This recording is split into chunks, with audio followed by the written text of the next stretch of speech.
Have you ever felt like you're constantly pushing against the tide, forcing things to happen, stressing over every outcome, and still coming up short? What if the key to peace isn't in pushing harder, but in letting go? Welcome back to the channel. In today's episode, we're diving deep into one of the most liberating Stoic principles. Don't force anything. We've all experienced that exhausting cycle, trying to control every twist and turn in our lives, pressing for results, and getting overwhelmed when things don't go as planned. But the Stoics, those ancient masters of emotional clarity, offered us a different path. They teach us that life becomes more meaningful and more peaceful when we stop fighting the flow and start embracing it. In this video, we'll explore 10 transformative Stoic lessons that can help you live with greater ease, calm, and presence.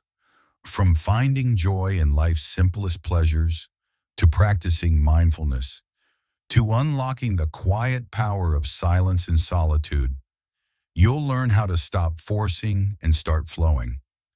These timeless teachings are practical, profound, and can truly help you build inner peace, resilience, and confidence. So if you're tired of feeling overwhelmed and ready to find clarity in the chaos, this video is for you. If these ideas resonate with you, give us a thumbs up, share it with someone who could use a moment of calm, and of course, subscribe for more Stoic wisdom that can shift your life. In a world obsessed with what's next, your next achievement, your next notification, your next step, how often do we actually live right now? Living fully in the present is at the heart of Stoic philosophy. Marcus Aurelius, the great Roman emperor and Stoic thinker, once wrote, "Do not act as if you were going to live 10,000 years. Death hangs over you. While you live, while it is in your power, be good." This isn't just poetic. It's a powerful reminder that our time here is limited, and the only moment that truly belongs to us is the one we're living right now. Yet how many of us spend our days caught up in the future, constantly strategizing, worrying, planning, or replaying the past, haunted by regrets or what-ifs? In doing so, we often overlook the quiet beauty of this moment, the only place where life actually happens. Living in the present doesn't mean ignoring our responsibilities or goals. It means choosing to experience life instead of just thinking about it. It's about slowing down, noticing the details, and giving ourselves permission to just be. Think back to a recent moment when you were truly present. Maybe it was sipping your morning coffee, watching the steam curl in the light, or walking in nature with no distractions, just the sound of birds and your own breath.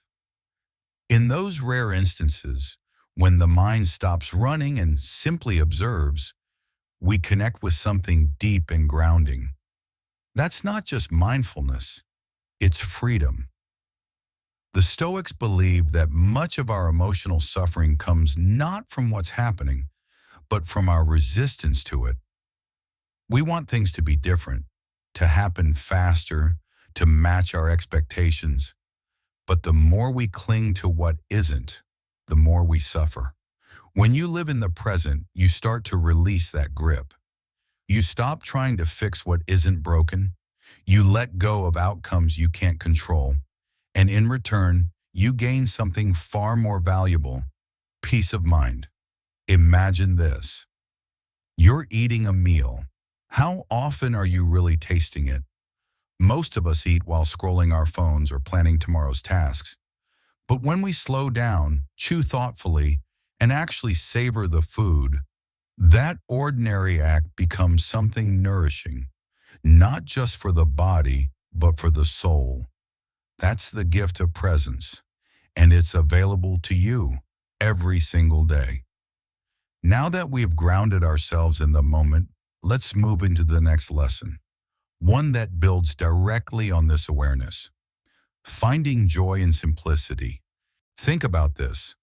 How often do you eat while your eyes are glued to a screen, your fingers scrolling through your phone, or your mind racing ahead to your next task? Now imagine a different scene. You're sitting down to a quiet meal, undistracted, fully engaged. You notice the warmth of the food, the variety of textures, the way each bite nourishes your body. That right there is presence. That is mindfulness in action. Living in the present isn't reserved for meditation retreats or special occasions. It's about bringing full awareness into even the simplest routines. Over time, this practice rewires your attention. It shifts your focus away from constant striving and toward appreciation, gratitude for the little things. And that shift, it's what fosters real well-being and lasting contentment. Another key Stoic practice for staying rooted in the now is mindfulness. But don't let that word intimidate you. It's not about emptying your mind or sitting cross-legged for hours. Mindfulness, at its core, is simply the habit of noticing. Noticing your thoughts without judgment. Noticing your emotions without reacting. Noticing the world around you without drifting into the past or future. Whether you're walking down the street, having a conversation, or working on a task, when you're mindful, you engage more deeply with life. You're not half there or distracted. You're here. And that kind of presence doesn't just improve your focus. It makes each moment feel more alive. Now let's be honest. Living fully in the present isn't always easy. Life is noisy. Our minds are wired to wander. The Stoics knew this too. That's why they advocated for daily practice. Because clarity, like any virtue, is cultivated over time. The philosopher Epictetus gave us a powerful tool for this. He advised that we regularly ask ourselves, what am I doing right now? And is it helping me live a better life? It's a simple question, but it has the power to snap you out of autopilot, to interrupt the distractions, to reconnect you with the moment. So how do you start? You don't need a major routine overhaul. Just carve out a few minutes a day for quiet mindfulness. Sit somewhere still. Breathe deeply. Let your thoughts pass by like clouds in the sky. No need to chase them. Gently bring your attention back to now. Not what you did or what you need to do, just now. The more consistently you do this, the more you'll begin to notice changes. Subtle at first, then undeniable. Less tension, less urgency, more clarity, more joy. And perhaps most importantly, a stronger connection to yourself and to life as it is.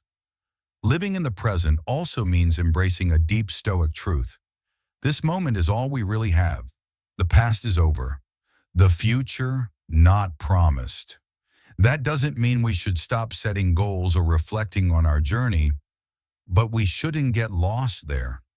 When we obsess over what was or what might be, we rob ourselves of what is. And ironically, when we stop chasing time, time feels more abundant. Relationships grow richer. Conversations become more meaningful. The ordinary moments begin to glow with a kind of quiet magic. To sum up, learning to live in the present is not just a helpful practice. It's a foundational lesson in Stoic philosophy. It teaches us to release unnecessary worries, to find joy in the here and now, and to align ourselves with what we can control, our focus, our awareness, our attitude. As Marcus Aurelius reminded us, while you live, while it is in your power, be good. Let's carry that wisdom forward. Let's stop waiting to feel alive and start being alive right now in this very moment. Now that we've grounded ourselves in the present, it's time to explore a truth that gives even more weight to each passing second, understanding the impermanence of life. Everything in life, our possessions, our relationships, even our very breath, is temporary. It's a sobering thought, but a powerful one. The Stoics believe that truly embracing impermanence is essential to living a life of clarity, confidence, and purpose. Marcus Aurelius, in his Meditations, delivered a striking reminder. You could leave life right now. Let that determine what you do and say and think. This isn't meant to instill fear. It's a wake-up call, a nudge to live intentionally, to stop wasting time, and to show up fully in each moment, because nothing is promised. At first, coming to terms with impermanence can feel unsettling. We've been raised to believe that things last, that we have time, that our lives will unfold according to plan. But Stoicism teaches the opposite. Everything is in constant motion. Our situations evolve. Our feelings shift. The people we love change. Even our bodies are not the same from one season to the next. When we resist this truth, we cling to things we were never meant to hold forever. And that clinging, whether to a person, a status, or a belief, creates unnecessary suffering. But when we accept impermanence, something amazing happens. We stop trying to control the uncontrollable, and instead we begin to appreciate life in its raw, fleeting beauty. In today's fast-paced world, it's easy to fall into the trap of chasing security, financial security, emotional stability, a sense of control in our relationships. We crave certainty because it makes us feel safe. But ironically, the tighter we grip, the more we suffer. Things change anyway. People leave. Circumstances shift. The Stoics remind us, instead of resisting change, we must learn to welcome it. This mindset builds resilience. It teaches us to ride the waves of life rather than be crushed by them. Let's take a deeply human example: relationships. Many of us fear losing those we care about, whether through separation, conflict, or even death. The idea of losing someone can feel unbearable, especially when we expect our bonds to last forever. But Stoicism asks us to see those connections through a different lens, one of impermanence. Epictetus gave this chilling yet grounding reflection. When you kiss your child goodnight, say to yourself, he may be gone in the morning. At first, this might sound cold, even cruel, but in truth, it's a radical invitation to presence, to not delay love, to not take people for granted, to say what matters while there's still time. This philosophy isn't about emotional detachment, it's about emotional presence. When we embrace the impermanence of those we love, we become more gentle, more patient, more grateful. We see each shared laugh, each conversation, as something precious, not guaranteed. And this doesn't apply only to people. It applies to our careers, our status, even our health. Everything we hold can be taken away. By understanding this, we can release ourselves from the fear that often shadows our lives. Think about how much anxiety people carry around aging. Society glorifies youth, as if getting older is something to be ashamed of. But the Stoics saw it differently.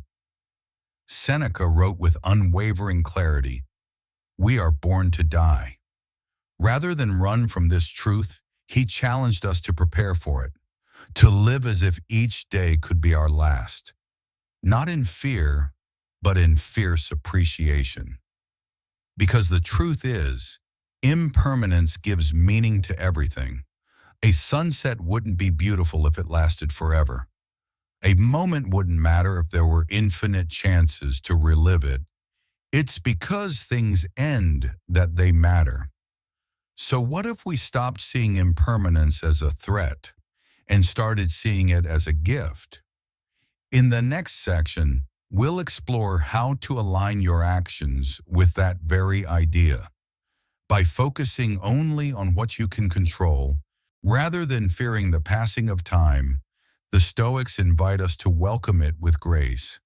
They saw aging not as a decline, but as a natural unfolding, each stage of life offering its own lessons, its own unique value.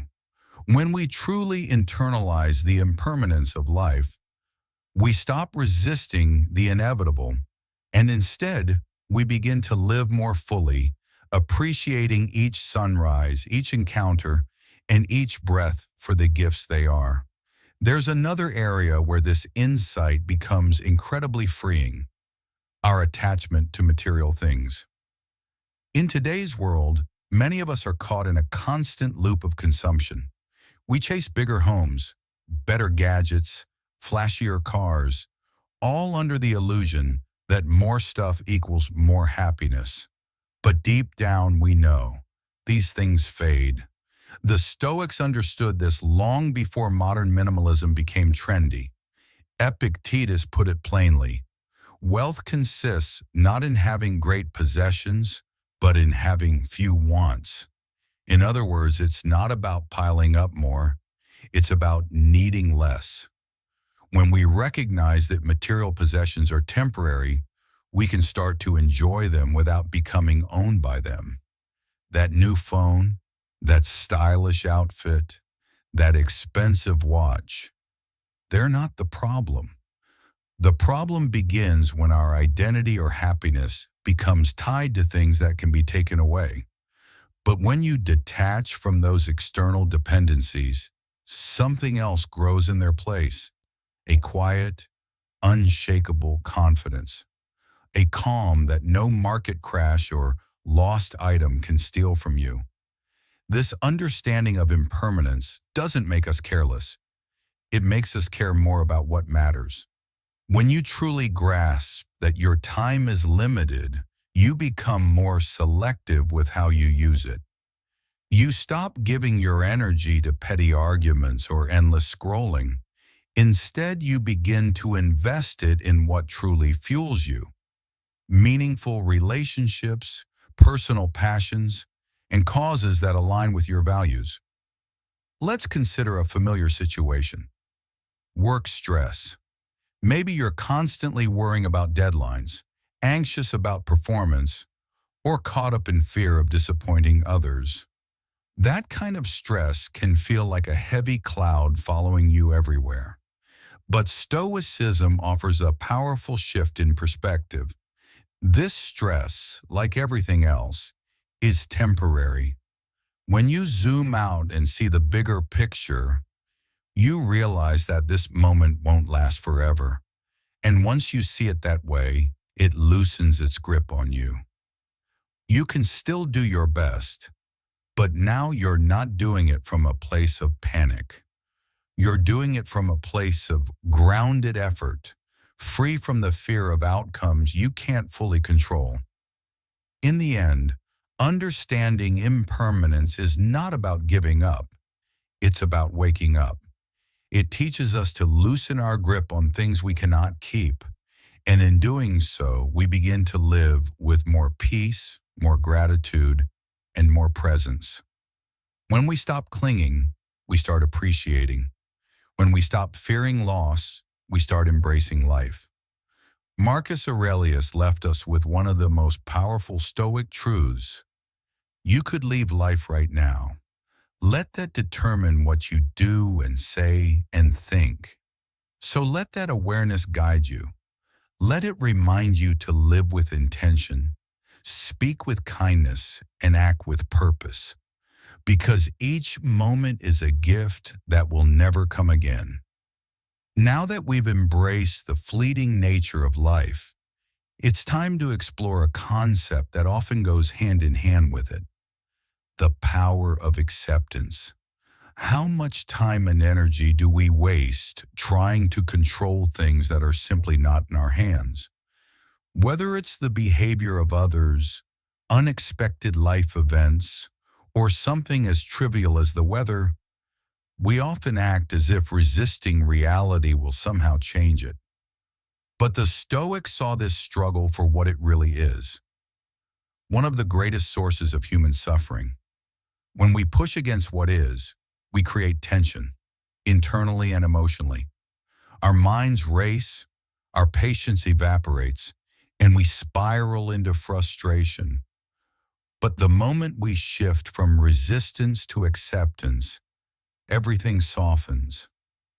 Peace begins where struggle ends. To truly understand this, let's consider a situation we've all experienced: getting stuck in traffic. It's a classic scenario that turns calm drivers into furious hornblowers. Tempers rise, people shout, fists hit the steering wheel. But here's the thing: none of that rage changes the situation. The traffic doesn't care, it stays right where it is. Now imagine approaching that same traffic jam with a stoic mindset. You acknowledge that the situation is out of your control. You take a breath and choose how to respond. Maybe you put on a podcast. Maybe you use the time to think, reflect, or simply observe. Suddenly the experience shifts. It's no longer about the delay, it's about how you carry yourself within the delay. Marcus Aurelius captured this beautifully when he wrote, "You have power over your mind, not outside events. Realize this, and you will find strength."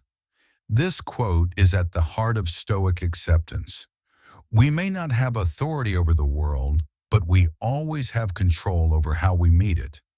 And in that space between stimulus and response is where our true power lives. Acceptance is not weakness, it's not surrender, and it's definitely not indifference.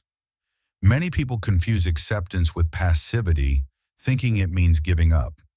But the Stoics saw acceptance as clarity, the ability to see things as they are, and to act wisely within those limits. It's asking yourself, this is happening. What can I do within my power to respond with purpose and strength? Let's take another example. Imagine you've poured your heart into a project at work. You gave it everything, but when it's done, it doesn't get the recognition you were hoping for. Your natural reaction might be disappointment, frustration, or even anger, especially if you feel overlooked. But from a Stoic perspective, you pause, you reflect, and you remind yourself, I cannot control others' reactions. I can only control my effort and my attitude. And if you did your best, that's enough. You can take pride in your integrity and let go of the need for validation. That shift is subtle, but powerful. It builds resilience, and over time, it fosters an unshakable confidence because your self-worth is no longer held hostage by outside approval.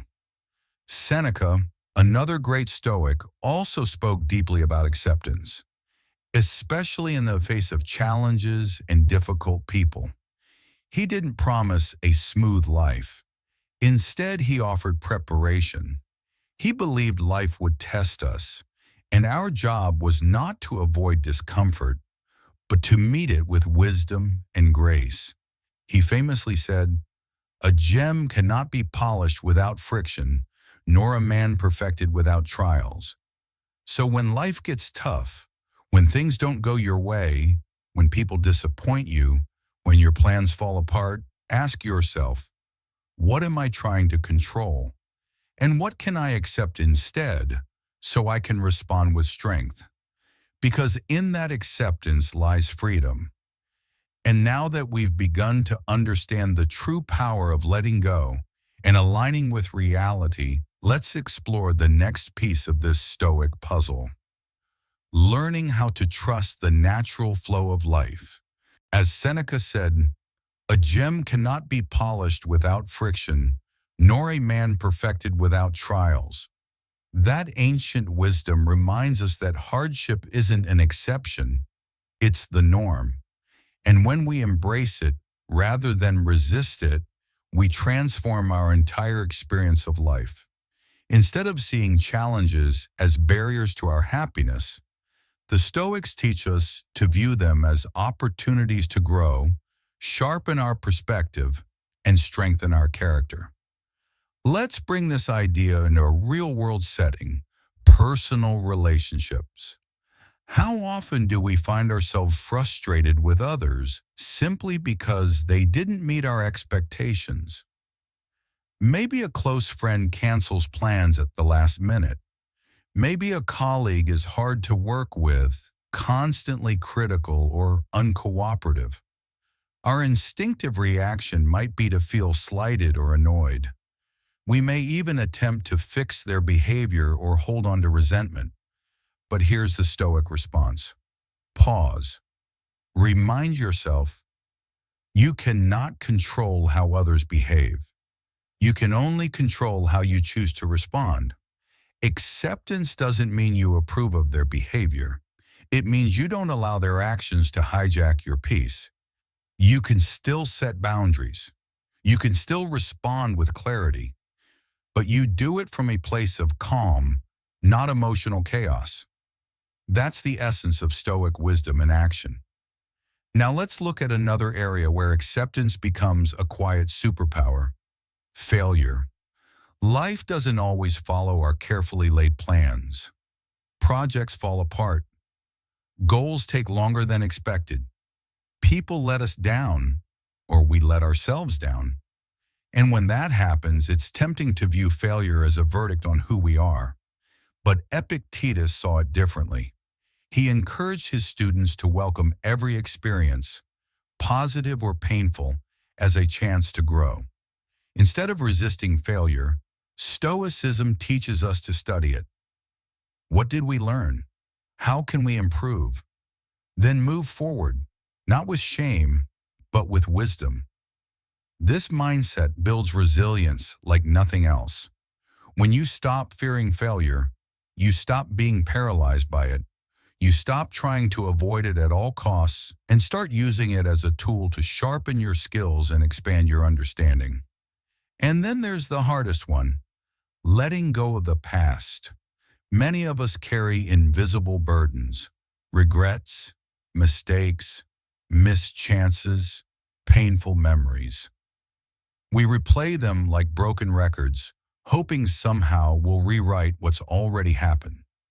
But the Stoics cut straight through that illusion.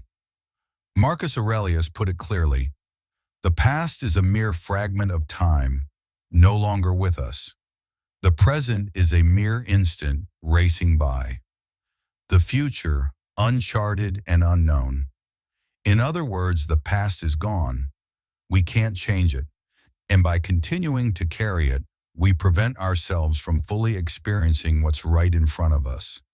Acceptance means putting it down, not forgetting it, not denying it, but choosing to no longer be defined by it.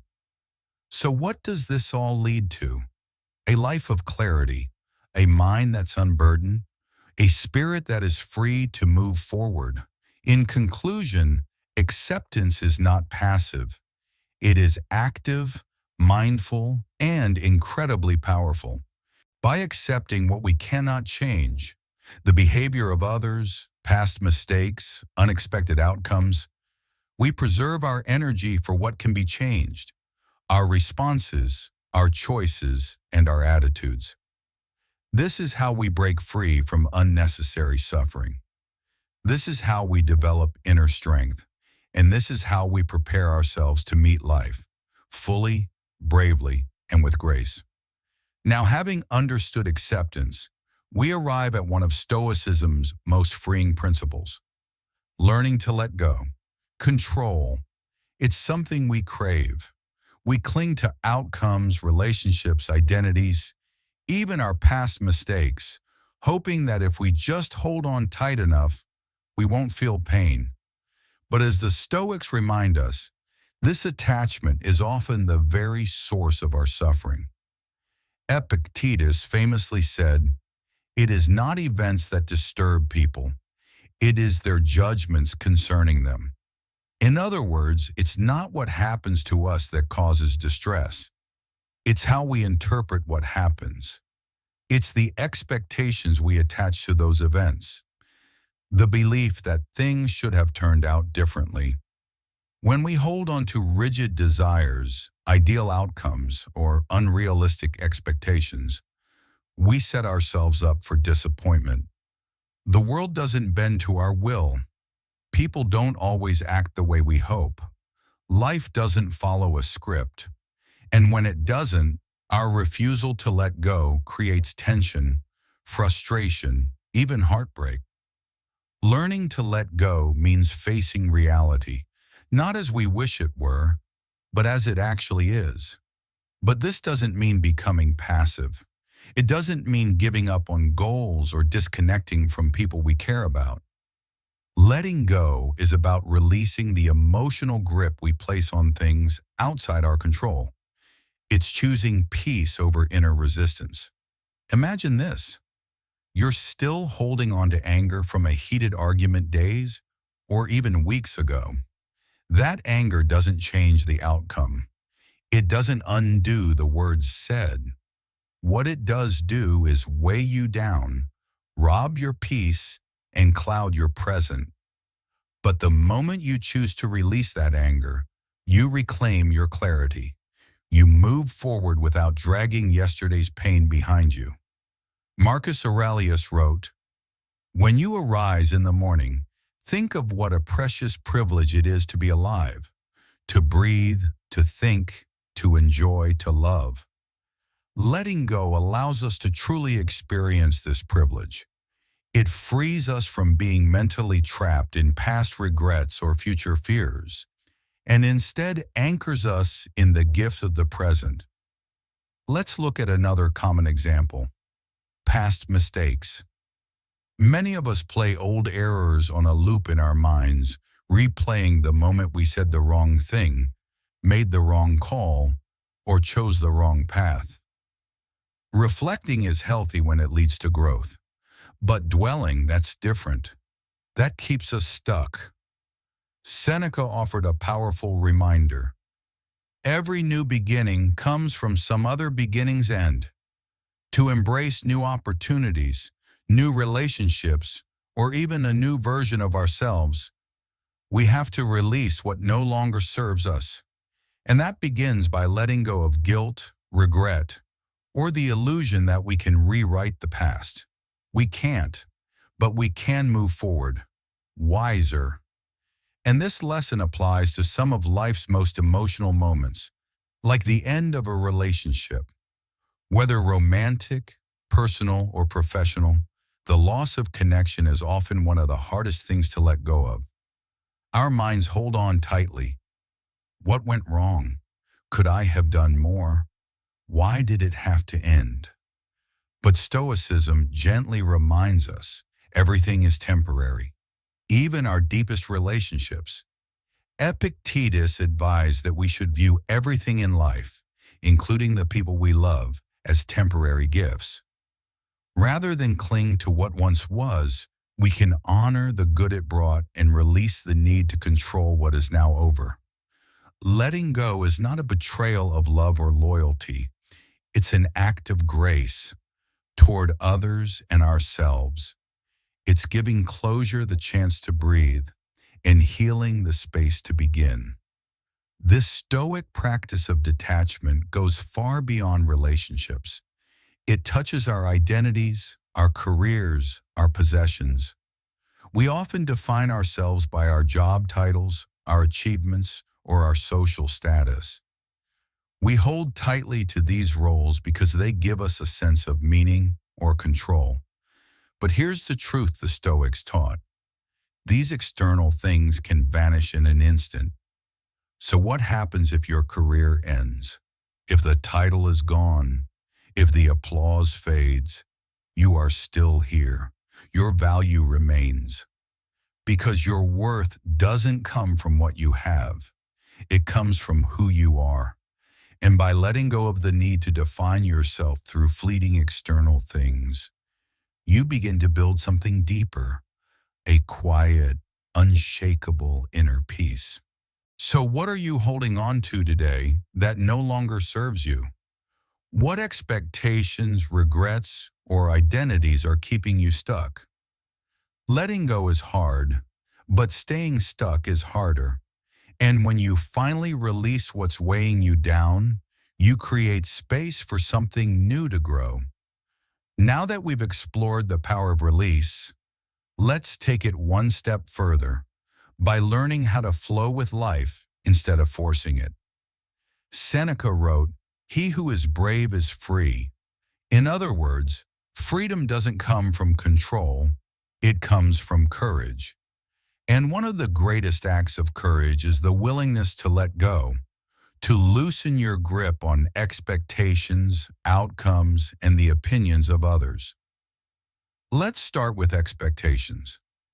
How often do we set ourselves up for frustration simply because we expect things to go a certain way? Maybe you anticipated a job promotion that never came. Maybe a vacation didn't live up to the picture-perfect plan. Or maybe a creative project didn't get the response you were hoping for. When reality clashes with our expectations, what follows? Disappointment, anger, stress. But here's where the Stoics offer a powerful shift. They remind us that while we can control our efforts, we cannot control the outcome. Marcus Aurelius offered this wisdom: accept the things to which fate binds you, and love the people with whom fate brings you together, but do so with all your heart. This is not a call to be passive. It's a call to show up fully, with heart, with effort, and then release the need for things to unfold perfectly. By doing this, we develop something rare and beautiful: adaptability. Life doesn't always meet our expectations, but when we're not attached to them, we become resilient. We stop breaking under pressure and start bending with grace. There's another major source of suffering the Stoics urge us to release: the need for approval. Many people live their lives trapped in the minds of others, constantly worrying, what do they think of me? Do they like me? Did I impress them? This endless need for validation creates anxiety and erodes self-confidence. We become actors in someone else's play, constantly adjusting our lines to please the audience. But Epictetus said something bold: if you want to improve, be content to be thought foolish and stupid.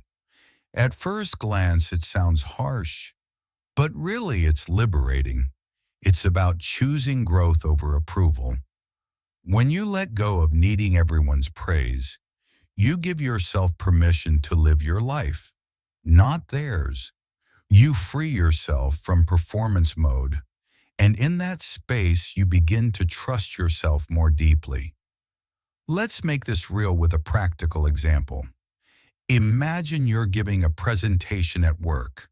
You've prepared for days, but nerves creep in. You're worried about how your colleagues will perceive you. Will they be impressed? Will they judge you?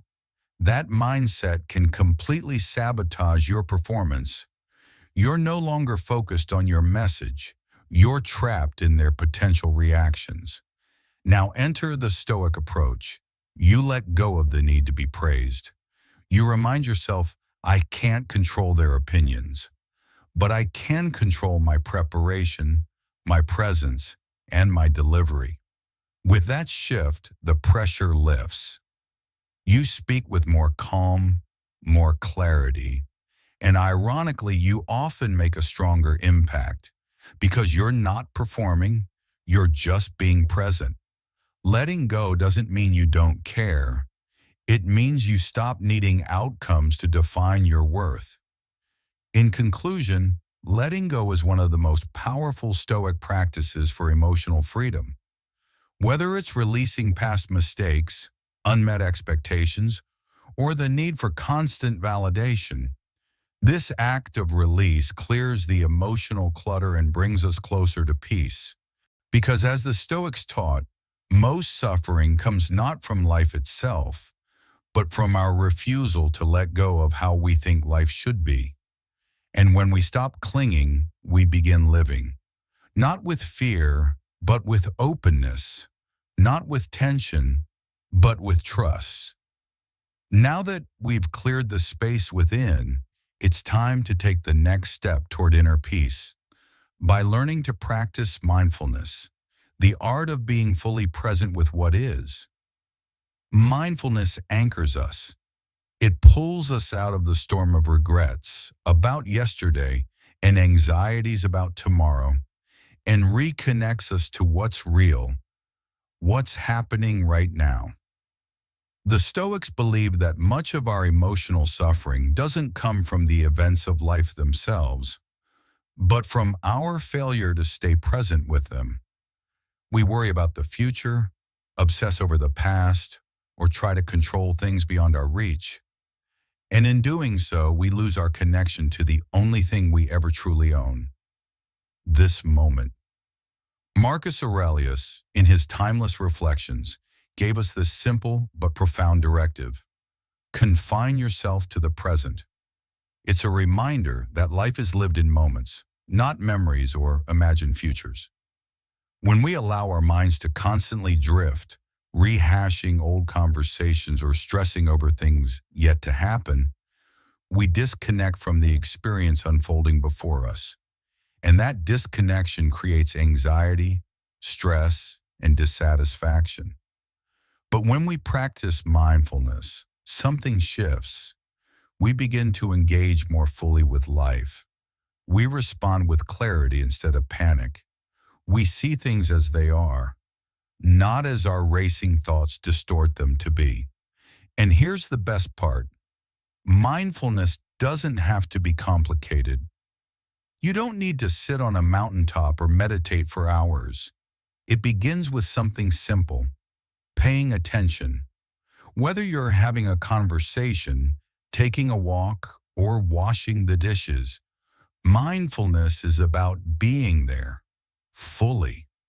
It's noticing the rhythm of your breath, the texture of the moment, the feel of water on your hands, or the sound of wind through the trees.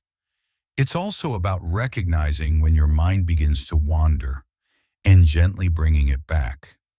Let's say you're at work, trying to focus on a task, but your mind keeps drifting back to a conversation you had the night before. Maybe it was uncomfortable. Maybe you're replaying everything you said or wish you had said. That mental loop not only pulls your focus away from the task at hand, it builds stress. You're not really working, and you're not really resolving anything either.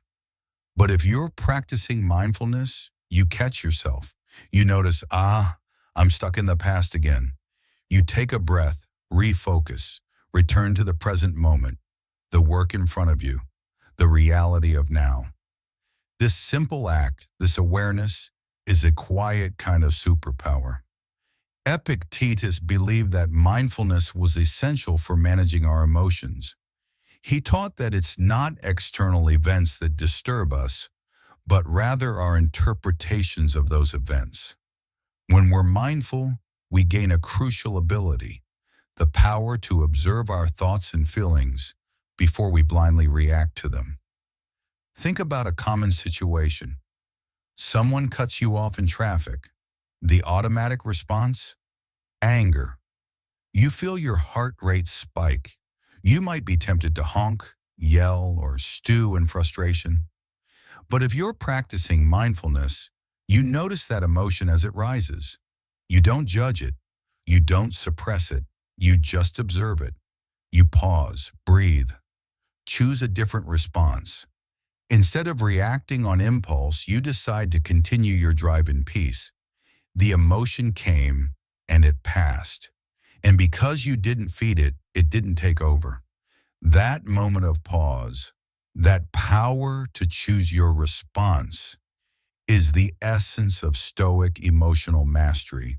Mindfulness doesn't eliminate emotion, it gives you the space to own it, to understand it, and to respond in alignment with your values.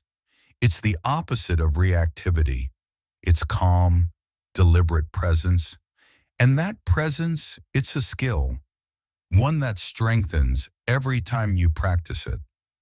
Next, we'll explore how this mindful awareness leads to one of the most profound Stoic abilities, building emotional resilience by accepting discomfort and using it to grow. One of the most powerful benefits of mindfulness is that it acts like a shield. It helps you protect your inner peace from being shattered by external chaos. It's also one of the most effective tools we have to reduce stress and anxiety. Think about it. How often is your anxiety rooted in what's actually happening versus what might happen? Most people live in a constant state of projection, worrying about what's next, what could go wrong, or what needs to be done later. The mind races ahead, spinning stories and worst-case scenarios. The Stoics understood this problem long before the modern age. Seneca, in his timeless wisdom, wrote, "We suffer more often in imagination than in reality." And he was right. Much of the stress we feel isn't caused by our present circumstances. It's caused by our thoughts about what might come next. But mindfulness brings us back. It interrupts the spiral and pulls our attention into the present, the only place where we can actually act, breathe, think clearly, and change direction. Another essential part of mindfulness, according to Stoic teaching, is the awareness that all things, including our thoughts and emotions, are temporary. Nothing lasts forever. Not the high, not the low, not your fear, not your doubt. Everything is in motion. Marcus Aurelius reminded us of this truth when he wrote, "Everything we hear is an opinion, not a fact. Everything we see is a perspective, not the truth." What we think and feel isn't necessarily reality. It's just our interpretation of it. And once we see our thoughts for what they really are, passing events in the mind, we stop being ruled by them. This is where mindfulness becomes life-changing. Imagine this. You have a big presentation coming up at work. Your mind floods with anxiety. You're thinking, "I'm going to mess this up," or "everyone will judge me if I make a mistake." Left unchecked, these thoughts build into panic. You start sweating, overthinking, maybe even dreading the day altogether. But with mindfulness, you don't need to believe every thought your mind throws at you. You might pause and think, "Okay, I notice I'm feeling anxious. That's normal, but this is just a thought. I don't have to feed it." That one mindful shift creates space. You're no longer trapped in the fear, you're observing it. And in that space, you find calm, clarity, and the confidence to move forward. This is how mindfulness helps us master emotional regulation. Instead of reacting impulsively or drowning in negativity, we respond with intention. We create a buffer between stimulus and response, and that space gives us freedom. But mindfulness isn't only about calming anxiety. It also opens the door to something even more beautiful: gratitude and joy. When you're fully present, you notice things you might have otherwise missed: the warmth of sunlight on your skin, the comforting aroma of your morning coffee, the laughter of a friend, a shared smile. These little moments, often overlooked, are where real happiness lives. The Stoics believed that joy doesn't come from achieving more or owning more. It comes from appreciating what's already here. Epictetus put it perfectly. He is a wise man who does not grieve for the things which he has not, but rejoices for those which he has. And mindfulness is how we get there. It's how we train ourselves to shift our focus away from what's missing and toward what's present, what's good, what's enough. In conclusion, mindfulness is more than just a calming practice.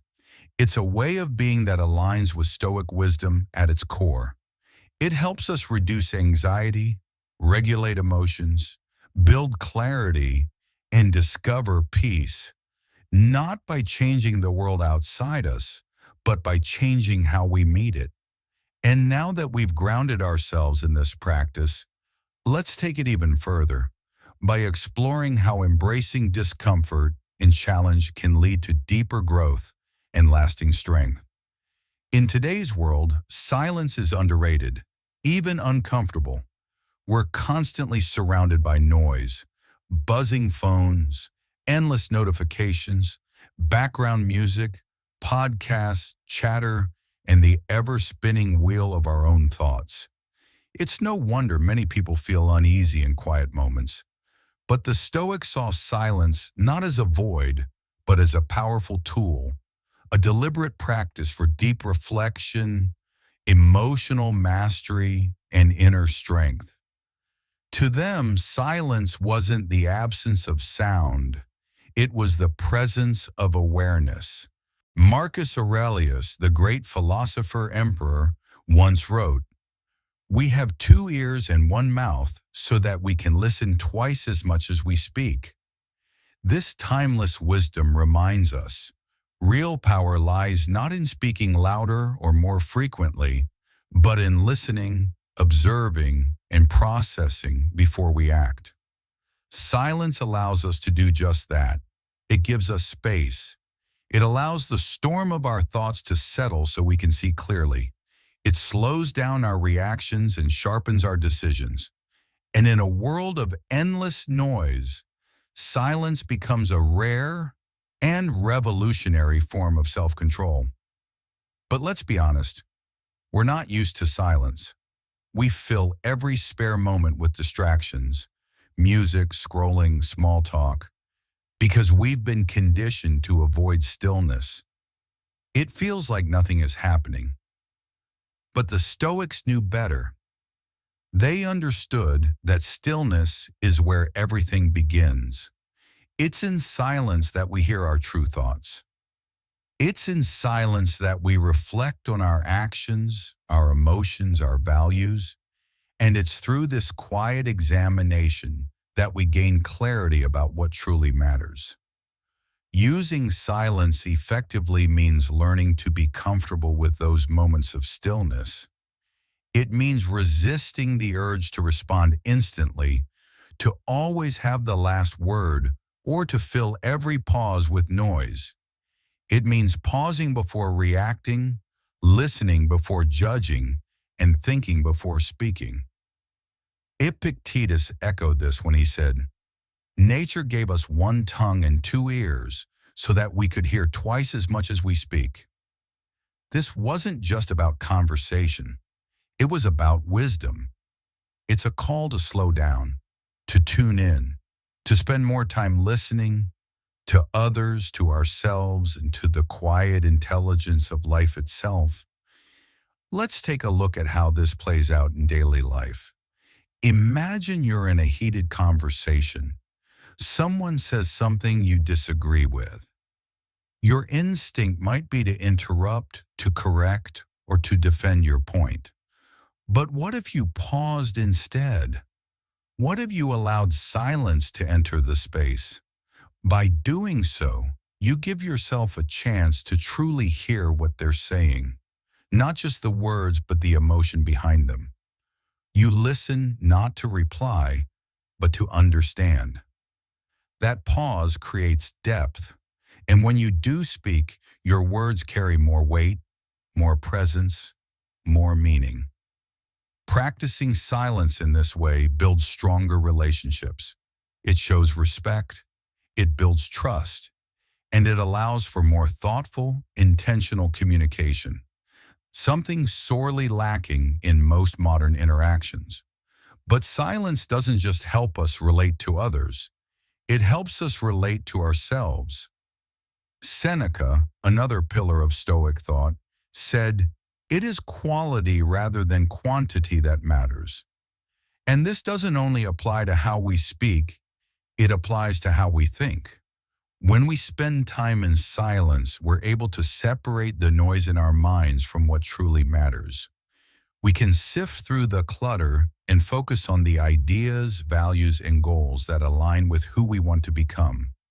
Silence creates mental space, space to reflect, space to reset, space to ask deeper questions. Am I living the way I want? Am I reacting or responding? What is truly within my control right now? So next time you feel overwhelmed, distracted, or reactive, don't reach for more input. Reach for stillness. Allow yourself a few minutes of intentional silence. No music, no scrolling, just presence. In conclusion, silence isn't emptiness, it's clarity. It's not withdrawal, it's preparation. The Stoics teach us that silence, when used deliberately, becomes one of the most powerful practices for building emotional strength, decision-making, and inner calm. And now that we've explored the wisdom of stillness, let's take the next step. By understanding how solitude can be transformed into a space for growth, clarity, and strength. In those quiet pauses, when we're not rushing, reacting, or filling the silence just to avoid discomfort, that's when something powerful happens. We begin to hear what truly matters. We gain insight. We start making decisions that align not with impulse, but with our deeper values. Take a practical situation. You're sitting in a meeting. Someone says something that frustrates you or challenges your idea. Your instinct might be to jump in, to defend your position, to correct them, or to express irritation. But what if you pause instead? What if you give yourself just a few seconds of silence? That small pause, just a breath, becomes a moment of power. It gives your emotions time to settle, your mind time to process, and your response, it becomes thoughtful, composed, and effective, not reactive or defensive. This is the subtle strength of silence. It allows you to respond instead of react, and that difference can transform how others see you. You become a person of poise, not panic, of confidence, not conflict.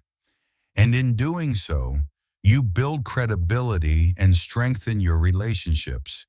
The Stoics believe that a virtuous life is, in large part, about mastering restraint, especially the restraint to remain silent when words aren't necessary. Marcus Aurelius put it simply and powerfully. Ask yourself at every moment, is this necessary? It's a question we can carry with us everywhere, not just before speaking, but before posting, texting, or reacting. Are these words useful? Are they kind? Do they reflect who I want to be? This filter doesn't limit you. It elevates your speech. It ensures that when you do speak, your words carry clarity and purpose. In today's hyper-connected world, where social media encourages instant reactions and constant commentary, the ability to pause is more valuable than ever. We're conditioned to respond immediately to everything: a headline, a comment, a post, an insult.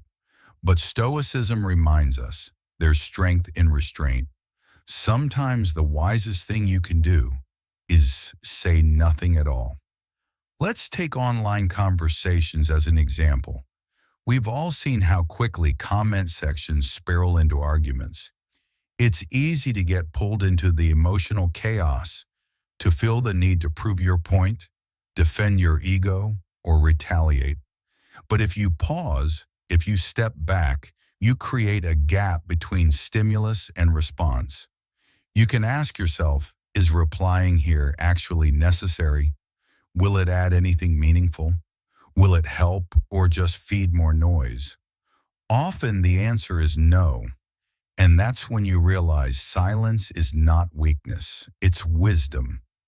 Choosing not to react impulsively protects your energy, preserves your peace, and keeps you aligned with your higher self. And if you do choose to respond, it will come from a place of calm, not chaos. But the power of silence goes even deeper. It's also a gateway to self-awareness. In quiet moments, away from the noise, the scrolling, and the demands, we get to observe ourselves without judgment. We start to notice patterns in our behavior, habits in our thoughts, reactions we've never questioned before. Maybe you realize that you tend to get defensive in certain situations, or that you speak up more often out of a desire to impress others than out of real thoughtfulness. This kind of honest awareness only surfaces in silence, and once you see it, you can begin to shift it. You're no longer just acting out old patterns. You're consciously choosing how you show up in the world. That's real growth.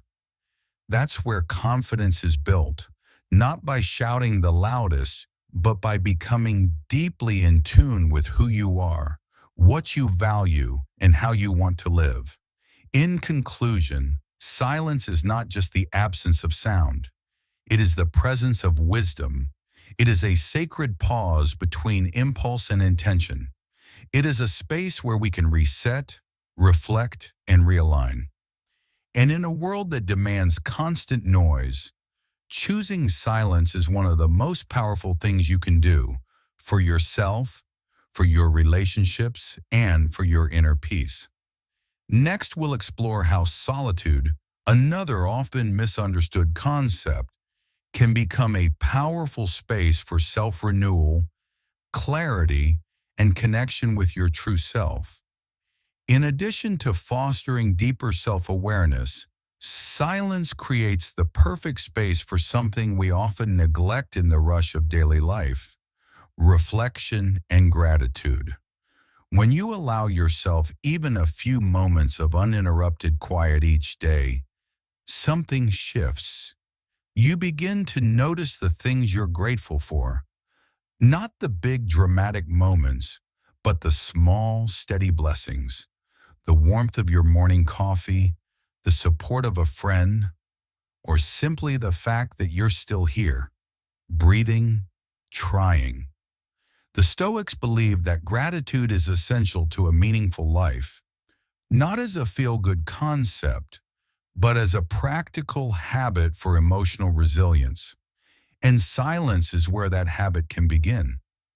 By carving out time each day to sit in stillness and reflect on what you're thankful for, you create a foundation of contentment that strengthens your ability to face adversity with calm and confidence.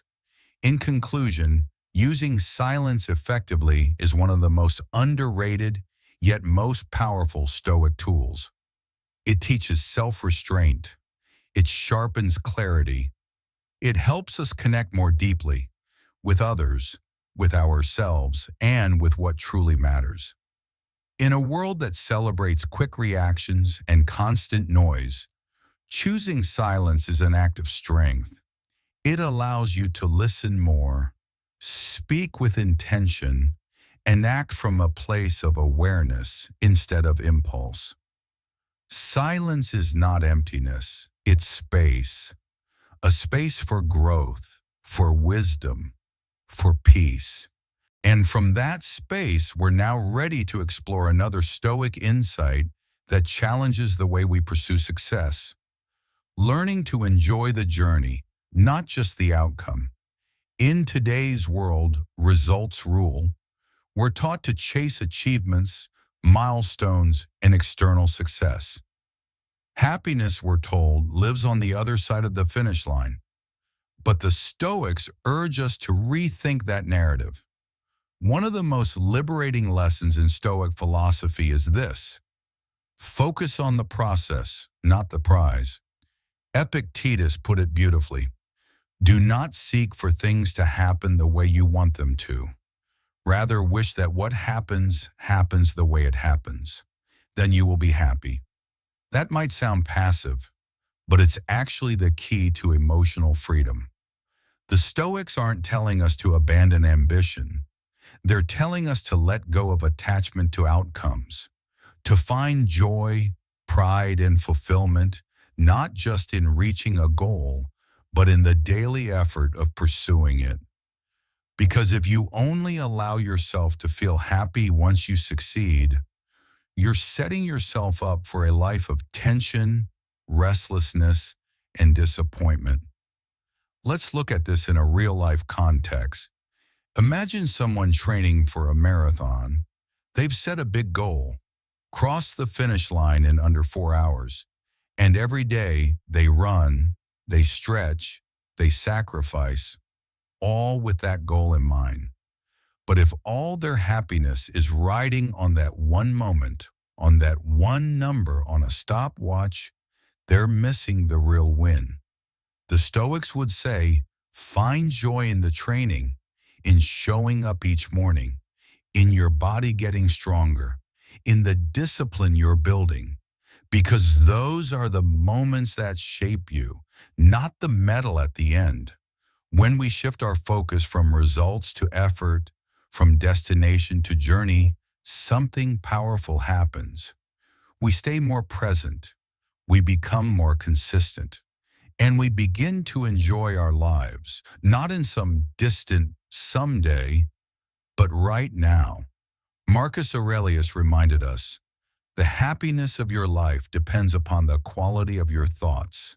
And when our thoughts are focused only on what's next, we rob ourselves of what's now. But when we train our minds to value the process, to find satisfaction in every small step forward, we start to live with a different kind of energy, one that isn't ruled by pressure, but guided by purpose. So the next time you're working toward a goal, whether it's personal, professional, or physical, pause and ask yourself, am I chasing this just to finish it? Or am I present in the process? Because the truth is, most of life happens in between the milestones. And if we're not careful, we'll miss it. Up next, we'll explore how embracing discomfort, not avoiding it, is another path the Stoics walk to grow stronger, wiser, and more fulfilled. How we engage with the present moment doesn't just affect our mindset, it shapes our entire experience of life. If we're always rushing towards some future result, we risk missing the richness of what's unfolding right now. We overlook the value of the process itself, and we trade presence for pressure. But when we apply Stoic wisdom and focus on the journey, we begin to experience life more fully, with less anxiety and more contentment. Let's consider a practical example. Imagine you're working on a long-term project at work, school, or even a personal goal you've been passionate about. At first, you're energized. You're motivated by the vision of what it could become. But as weeks pass, the pressure mounts. You begin worrying, will this be good enough? Will others approve? What if I fail? That original spark of joy fades. The project becomes a source of stress. You start to dread the process, fixated only on the finish line. But now imagine you step back. You apply Stoic thinking. You remind yourself, this project isn't just about the end result. It's about the effort I'm investing, the skills I'm building, the discipline I'm strengthening. That simple shift in focus changes the energy. You're no longer consumed by a distant outcome. You're connected to the present process. The work becomes meaningful again. The pressure lifts, and you begin to rediscover joy in the act of doing. Another crucial part of enjoying the journey is accepting that life is unpredictable. No matter how meticulously we plan, no matter how hard we work, outcomes are never guaranteed. This truth can either frustrate us or free us. Seneca once wrote, "It is not because things are difficult that we do not dare. It is because we do not dare that things are difficult." He was pointing to a deeper truth. It's the courage to try, to step into the unknown that defines us, not the certainty of success. When we let go of the obsession with results and embrace the reality of uncertainty, we begin to act not out of fear, but out of purpose. We stop hesitating. We stop overanalyzing. We do our best, knowing that even if things don't go perfectly, the journey was still worth it. Take athletes, for instance, or artists, or anyone who's ever pursued mastery. They dedicate hours, days, years to their craft, and most of that time is spent off stage, practicing alone, improving slowly, with no applause and no guarantee of recognition. If their happiness depended solely on winning or external validation, they'd burn out. But the ones who thrive, they find joy in the training. They embrace the struggle. They fall in love with the work, not just the win. That's what Stoicism teaches us, that growth, resilience, and real fulfillment happen in the process, not at the podium. And this mindset becomes especially powerful when we face setbacks. Because if you're only focused on the outcome, failure can feel devastating. You might feel like you wasted your time, that your efforts meant nothing. But if you're focused on the journey, setbacks become teachers. They reveal your weaknesses. They build your resilience. They sharpen your awareness. Epictetus encouraged us to view obstacles not as threats, but as opportunities. Opportunities to learn, to adapt, to become stronger. The path won't always be smooth, but every detour has something to teach you. Every stumble builds your stability, and every failure deepens your understanding. And finally, enjoying the journey means being patient with ourselves. In a world that glorifies speed and instant results, we often feel like we're falling behind, like we need to be there already, wherever there is. But the Stoics would tell you, there is no rush. You are not behind. You are on the path.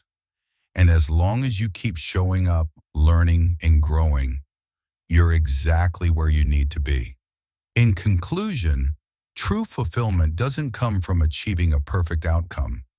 It comes from honoring the process. It comes from being present in the daily effort. It comes from knowing that even when results don't go your way, you've already grown just by staying on the path.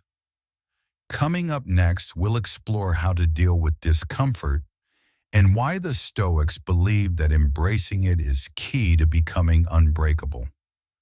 We live in a world that encourages us to dream big, set ambitious goals, and move fast. And while ambition is powerful, it often leads to frustration, especially when progress feels slow or when we encounter unexpected challenges. But the Stoics remind us of a deeper truth. Real growth takes time. Marcus Aurelius offered a beautiful metaphor when he wrote, "No matter how long you train a bird to sing, you will never teach it to sing the way you do." Each has its own nature, its own way. What does this teach us? That each of us has our own unique path, our own timing, our own rhythm for learning, evolving, and arriving at understanding. And trying to force that process, comparing ourselves to others, or demanding instant results, only leads to unnecessary suffering. When we embrace the journey, we give ourselves permission to be exactly where we are. We stop rushing. We start trusting. We learn to be patient with ourselves, knowing that progress is the result of consistent effort over time, not a sudden leap. And with that mindset, even small steps become meaningful. In conclusion, enjoying the journey, not just the outcome, is one of the core teachings of Stoicism. It invites us to trade the stress of getting there for the peace of being here. It frees us from the relentless pressure of success and failure and helps us find meaning in the process itself. We begin to appreciate the small victories, the lessons learned from setbacks, and the quiet strength we build along the way. Because the Stoics knew life isn't about racing to a destination, it's about walking the path with purpose, gratitude, and curiosity. And speaking of gratitude, this brings us to one of the most beautiful Stoic lessons of all, finding joy in the simplest things. In a culture obsessed with more success, more wealth, more achievement, the Stoics offer a radical reminder. Happiness lives in simplicity. It's not about having everything. It's about not needing everything. Seneca, one of the most revered Stoic philosophers, said it best. It is not the man who has too little, but the man who craves more. That is poor. That quote cuts through the noise of modern consumerism. It reminds us that contentment isn't found by constantly adding more to our lives, but by learning to appreciate what's already here. The Stoics taught that true happiness doesn't come from wealth, possessions, or public status. These are fleeting, unstable, easily lost. Real contentment, they said, comes from within, from our mindset and our ability to be present with life as it is. When we shift our attention away from what we lack or what we desire and begin to notice and appreciate the small, everyday joys, we unlock a deeper kind of happiness. Think about the quiet, ordinary moments that bring peace. A warm cup of coffee in the early morning, the sound of gentle rain on your window, a kind smile from a stranger, the sun warming your skin during a walk. We often overlook these because they seem so small, so unimportant. But in truth, these are the moments life is made of, and when we're fully present, they become sacred. Marcus Aurelius once wrote, "The happiness of your life depends upon the quality of your thoughts." In other words, it's not our circumstances that determine how we feel, it's the lens through which we see them. If your thoughts are filled with lack, you'll always feel behind. If your thoughts are rooted in gratitude, even the simplest moments will feel rich. And in today's fast-paced, consumer-driven society, we are constantly bombarded with messages telling us we need more. More money, more success, more stuff. But the Stoics teach us that this hunger for more often leads to less. Less peace, less joy, less connection with the moment. Coming up next, we'll explore how simplifying our desires and learning to be content with what we already have can lead us to a deeper, more lasting sense of fulfillment. The endless pursuit of more often leads us straight into dissatisfaction. Why? Because it pulls our attention away from what we already have and places it on what we lack. It blinds us to the simple pleasures right in front of us. The sunlight streaming through a window, a genuine conversation, the quiet comfort of stillness. Epictetus said, "Wealth consists not in having great possessions, but in having few wants." This is a profound Stoic truth. It reminds us that true joy doesn't come from piling up more. It comes from needing less. When we simplify our desires and shift our focus to what's already present, we experience a deeper, more lasting kind of happiness. Let's take a practical example. Imagine you're walking through a park on a sunny afternoon. You have two options. You could spend the time worrying about your to-do list, checking your phone, or dwelling on what you don't have. Or you could take a deep breath, pause, and simply notice the sway of the trees in the breeze, the sound of birds overhead, the feel of the sun on your skin. That moment, however brief, is powerful because when you focus on the beauty of now, you shift from stress and scarcity to gratitude and joy. The Stoics believed this ability to appreciate the present moment was central to living a fulfilled life, and it begins with gratitude. Gratitude is the antidote to dissatisfaction. It reminds us of what's right, what's good, and what's enough. When you regularly reflect on what you're grateful for, your mindset starts to change.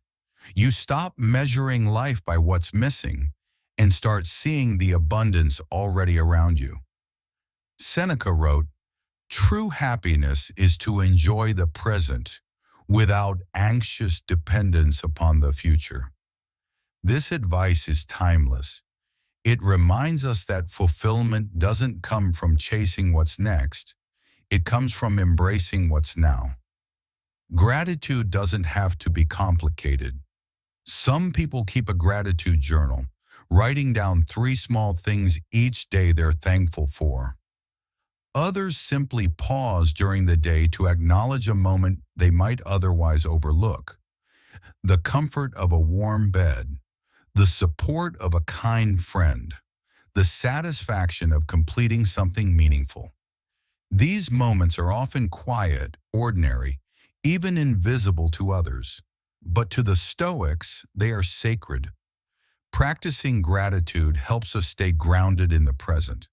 It brings clarity to what matters, and it shifts our focus from external gains to internal richness.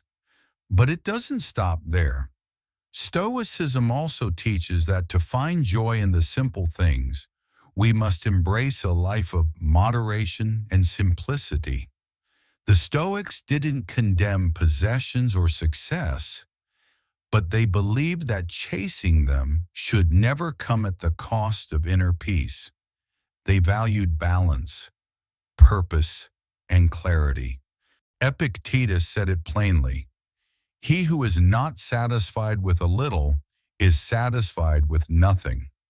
In other words, if we can't find peace in the small things, we won't find it anywhere. Simplifying life might mean decluttering your home, reducing unnecessary expenses, or removing distractions that pull your attention away from what truly matters. This isn't deprivation, it's liberation. It's shifting the focus from accumulating more to appreciating more. Imagine creating a life that's lighter, not just in physical things, but in mental clutter. Fewer distractions, fewer obligations, more presence, more space for joy. The Stoics believed that when we free ourselves from the constant craving for more, we make room for deeper peace. We stop chasing and start living. And finally, one of the simplest yet most overlooked ways to find joy is this: be present with the people you love, because the greatest riches in life aren't found in our possessions. They're found in our relationships.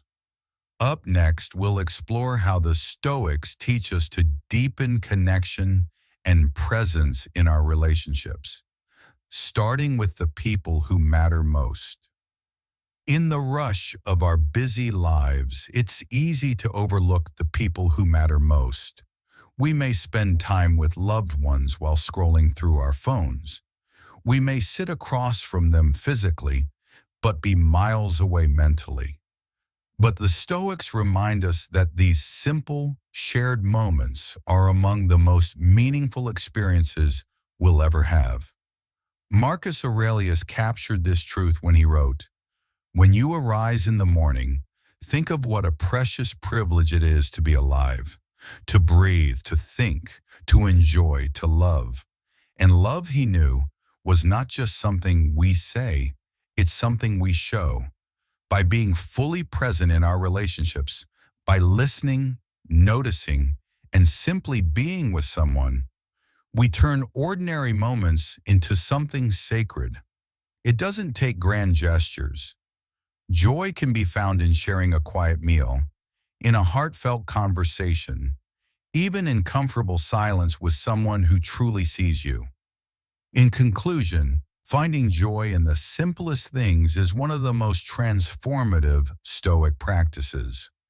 It teaches us to stop chasing more and start appreciating what's already here. Happiness isn't found in achievements, possessions, or future fantasies. It's found in the present, in the small, fleeting moments that we often ignore. The Stoics teach us that when we live simply, practice gratitude, and show up fully in our lives, we unlock a deeper, steadier kind of fulfillment, one that doesn't depend on external success, but flows from within. And that brings us to a powerful pillar of Stoic philosophy, the art of gratitude.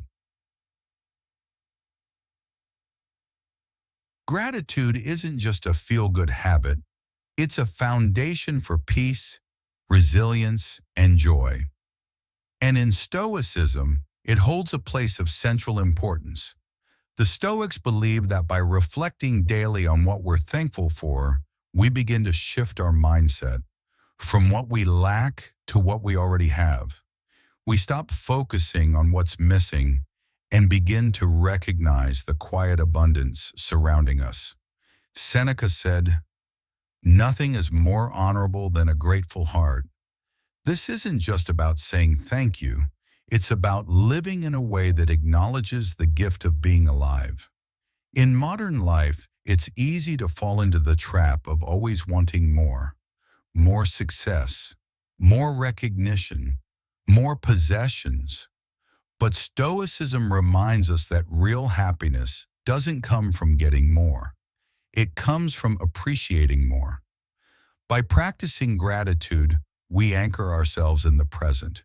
We create a calm space within, no matter what storms are happening outside.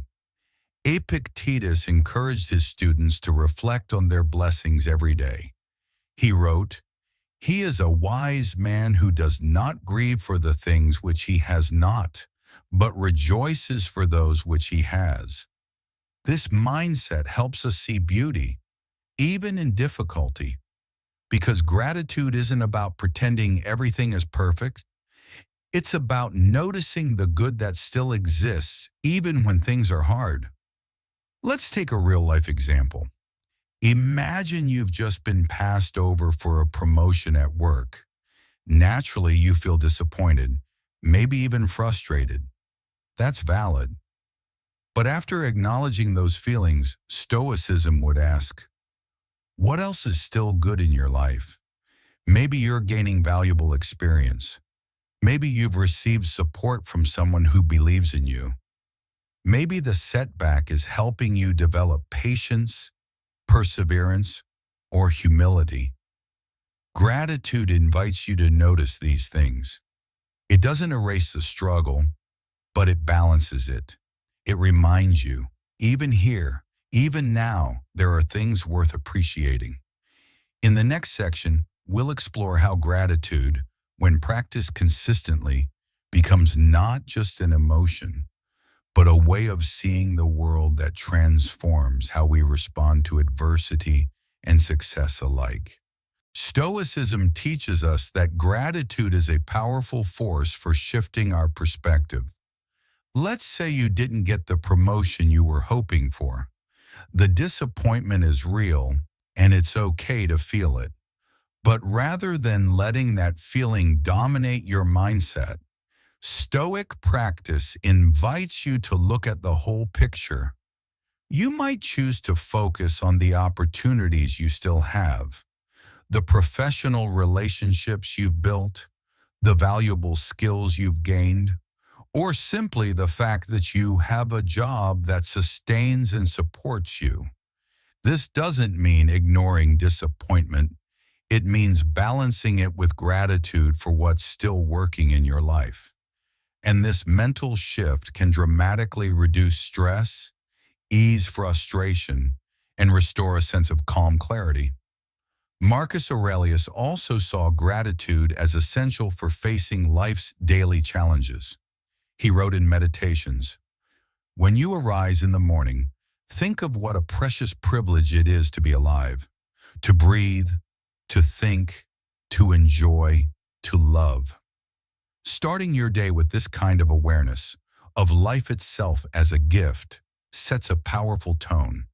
It reminds you that no matter how chaotic or challenging the day may be, you are here, and that alone is something to honor. One of the most effective and accessible ways to build this mindset is through a gratitude journal. Each night, take just a few minutes to write down 3 things you're grateful for. They don't have to be big.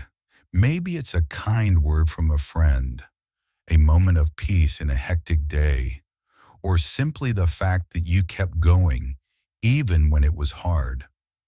Over time, this daily habit rewires your attention. You begin to look for the good intentionally. And the more you notice, the more present and content you become. Gratitude also plays a crucial role in strengthening our relationships. It's easy to take the people in our lives for granted, especially the ones we see every day.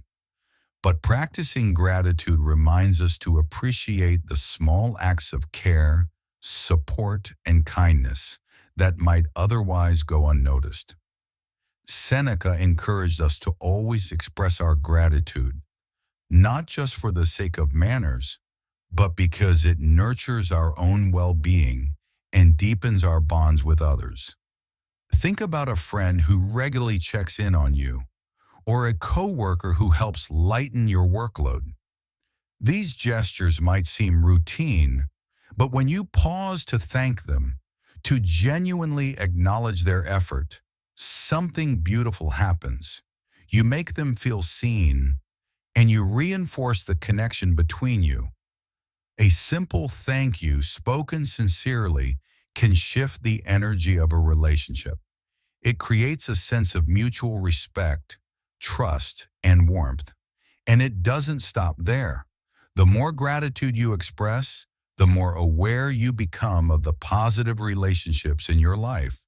That awareness boosts your own sense of fulfillment because you begin to see your life not as isolated moments, but as a web of meaningful connection.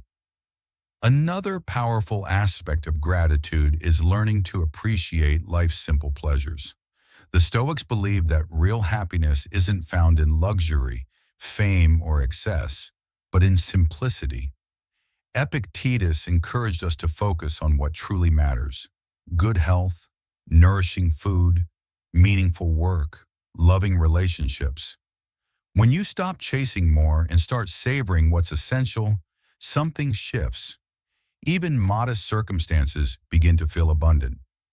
Imagine this: the warmth of the sun on your skin, a hot cup of tea in the morning, laughter shared with someone you love. None of these things cost much, but they're everything. The Stoics believed that by appreciating the simple things, we begin to live with greater depth, presence, and peace. Coming up next, we'll explore how embracing discomfort, not avoiding it, is one of the most underrated paths to lasting strength and confidence. In today's hyper-connected world, solitude can feel like a luxury or even a threat.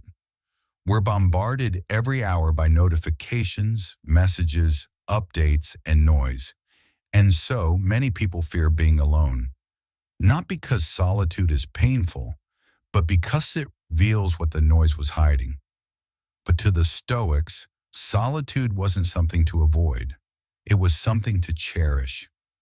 Marcus Aurelius, the philosopher emperor himself, understood its value deeply. He wrote, "Nowhere can man find a quieter or more untroubled retreat than in his own soul.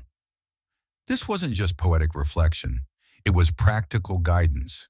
For the Stoics, solitude wasn't just about physical isolation, it was about creating mental space, a chance to step away from the chaos of the world and return to the stillness within. In solitude, we're not escaping life, we're reconnecting with it. We reflect, we recalibrate, we remember who we are when no one's watching. And this time alone becomes fertile ground for personal growth, introspection, and emotional strength. But here's the challenge. Most of us are uncomfortable being alone with our thoughts. We instinctively reach for distractions, TV, endless scrolling, texting, anything to fill the silence. Yet Stoicism teaches that the silence is where the real work begins. Seneca once wrote, "Nothing to my way of thinking is a better proof of a well-ordered mind than a man's ability to stop just where he is and pass some time in his own company." That's powerful. It's not about isolation, it's about integration, learning to feel at home within ourselves, to enjoy our own company, to face our inner dialogue without fear or avoidance. Let's take a practical example. Imagine you've just had a long, exhausting day at work. Your first instinct might be to grab your phone, binge a show, or go out to avoid the discomfort. But what if you paused instead? What if, just for 10 minutes, you allowed yourself to sit in silence? No distractions, no noise, just you, your breath, and your thoughts. You might be surprised at what surfaces. Maybe unresolved stress, maybe insights about your day, or maybe a deeper calm you didn't know you were craving. Solitude isn't about being lonely. It's about being whole without needing constant input from the outside world. It's in these quiet moments that we gain clarity. We sort through what matters and what doesn't. We listen to our inner voice, not the voice of the algorithm or the crowd. Solitude gives us the opportunity to check in with ourselves. Are we living in alignment with our values? Are we reacting or responding to life? Are we pursuing what truly fulfills us or what simply distracts us? The Stoics believed that these questions could only be answered in stillness. And when you build the habit of returning to yourself, of seeking silence not as an escape but as a sanctuary, you begin to develop something rare, inner sovereignty. That is the freedom to be calm, centered, and undisturbed, even when the outside world is loud and demanding. In the next section, we'll explore how this inner stillness, cultivated in solitude, becomes the very foundation of courage, the kind of courage that doesn't shout but simply endures. Solitude, when used intentionally, doesn't just quiet the world, it helps us quiet ourselves. And in that stillness, we gain something precious: clarity. While modern distractions like entertainment or socializing can offer temporary relief, they often prevent us from truly facing what's happening inside. They blur over emotions rather than helping us understand them. But when we choose to pause, even for just a few moments, we begin to untangle the knots of our day. We reflect on what challenged us, how we responded, and what we can learn for next time. This simple practice of retreating inward, of spending time alone with our thoughts, strengthens our mental muscles. It gives us the tools to show up more centered and clear-headed when life gets messy. Marcus Aurelius often spoke about this need for an inner retreat. He wrote, "People look for retreats for themselves in the country, by the sea, in the mountains. But the most secure and restful place a man can find is within his own soul." You don't need a vacation to find peace. You need intention. You need to carve out mental space because true peace is not found outside. It's built within. One of the most transformative benefits of solitude is the self-awareness it unlocks. In the rush of daily life, we often operate on autopilot, driven by habits, outside expectations, and unconscious fears. We make decisions based on what society, friends, or family expect of us, not necessarily on what aligns with our own values. But solitude creates space to strip all that away. It's in those quiet moments that we hear our real voice. Not the voice of obligation, not the voice of fear, but the one that speaks from our deepest principles. Take, for instance, a major life decision, like whether to stay in your current job or pursue a new path. You've asked for advice, read opinions online, maybe even made a pros and cons list, but it still feels unclear. That's when solitude becomes your compass. You step away from the noise, sit with your thoughts and ask, what truly matters to me? What does success look like in my life? And slowly your own values rise to the surface. Is it stability? Is it growth? Is it time with your family? Whatever it is, you get to hear you unfiltered. This kind of reflection doesn't just help you make better choices. It builds confidence because you're not reacting. You're responding with clarity and purpose. Solitude is also a powerful tool for emotional regulation. Let's be honest. Life is full of emotional friction. We get stressed. We feel anxious. We argue. And if we never pause to process these emotions, they start running the show. The Stoics knew this well. Epictetus urged his students to examine their feelings regularly, especially in solitude, to ask, is this emotion helping me or clouding my judgment? Let's make this real. Imagine you've just had a heated argument with someone close to you, a partner, a sibling, a best friend. You're upset. You want to fire back. Maybe even say something you'll regret. But then you choose solitude. You step away. You breathe. You let the silence absorb your anger. And as you sit with your feelings, you begin to see more clearly what actually triggered you, what was said out of truth, and what was said out of pain.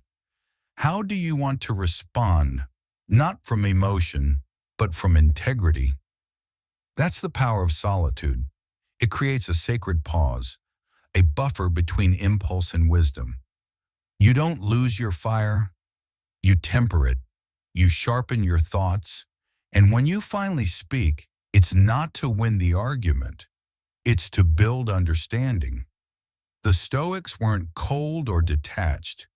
They were deliberate, and solitude was their training ground for emotional strength.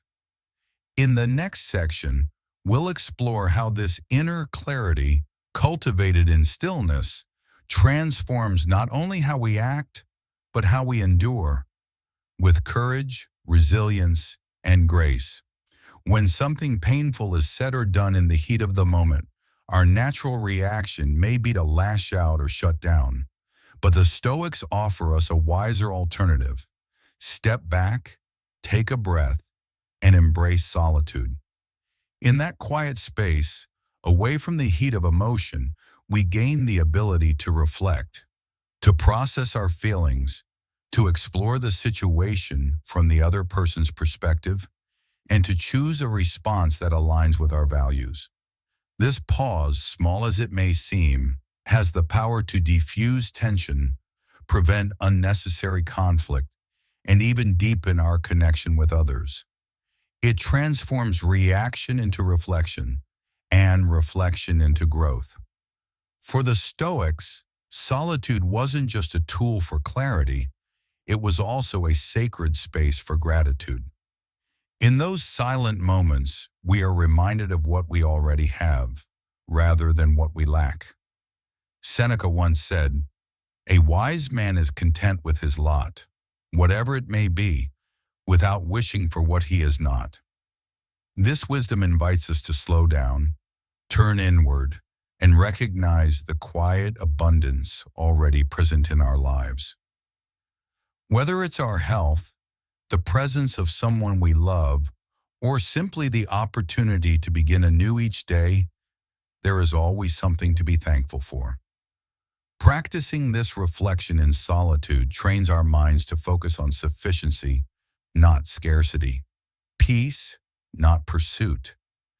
And in a world that glorifies constant connection and nonstop stimulation, solitude has never been more essential. It's in the stillness, away from notifications, opinions, and distractions, that we truly hear ourselves, that we come back to our own path. Solitude doesn't mean isolation. It's not about cutting ourselves off. It's about reconnecting, not with the world, but with ourselves. Whether it's a few mindful minutes in the morning, a quiet walk through nature, or sitting in stillness with a cup of tea, these sacred pauses are where wisdom takes root. So in conclusion, appreciating solitude is one of the most vital Stoic practices for cultivating inner strength, clarity, and emotional resilience. The Stoics teach us that solitude is where we reflect, recalibrate, and rediscover our center. It's where we build our strength, not through noise or distraction, but through stillness. As Marcus Aurelius gently reminded us, nowhere can man find a quieter or more untroubled retreat than in his own soul. And that retreat is always available, right here, right now. Thank you so much for spending this time with me. I hope today's episode helped you realize that living a meaningful life doesn't require controlling the chaos around us. It's about accepting the flow, embracing the journey, and finding peace within the present moment. The Stoics remind us of this simple truth. We can't control everything, but we can always control how we respond. If this message resonated with you, please consider giving this video a thumbs up, leaving a comment with your favorite insight, and sharing it with someone who might need a moment of stillness in their day. And don't forget to subscribe for more weekly content rooted in ancient wisdom and modern self-mastery. Let's keep growing together, one calm, grounded step at a time. Until next time, stay centered, stay resilient, and keep walking the Stoic path. See you soon.